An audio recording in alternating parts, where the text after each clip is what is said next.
Welcome to my channel. NETGEAR Nighthawk RS150 Wi-Fi 7 Router Setup. Step 1. Connect the router. Plug the NETGEAR Nighthawk RS150 into a power outlet. Connect your modem to the router's Internet/WAN port with an Ethernet cable. Step 2. Power on the devices. Turn on your modem first and wait until it is fully ready. Then switch on the RS150 and allow it a few moments to start. Step 3. Check the LED lights. Look at the router's LED indicators.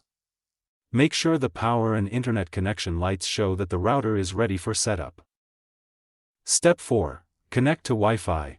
Open Wi-Fi settings on your phone or computer and connect to the default network shown on the router's label. Step 5. Open Router Setup. Open a web browser and enter routerlogin.net in the address bar. Follow the setup screen that appears. Step 6. Set up your internet. Let the router detect your internet connection. Follow the on-screen instructions and complete any required connection settings.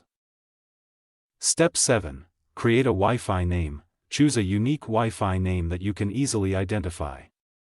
Pick a name that is different from nearby networks to avoid confusion. Step 8. Create a strong password. Set a secure password for your wireless network. Use a combination of uppercase letters, lowercase letters, numbers, and symbols. Step 9. Check for firmware updates. During setup, check whether a newer firmware version is available. Install the update if prompted to keep the router running smoothly. Step 10. Connect and test devices. Reconnect your phone, laptop, smart TV, and other devices to the new Wi-Fi network. Browse the internet to confirm the RS150 is working correctly. Thanks for watching.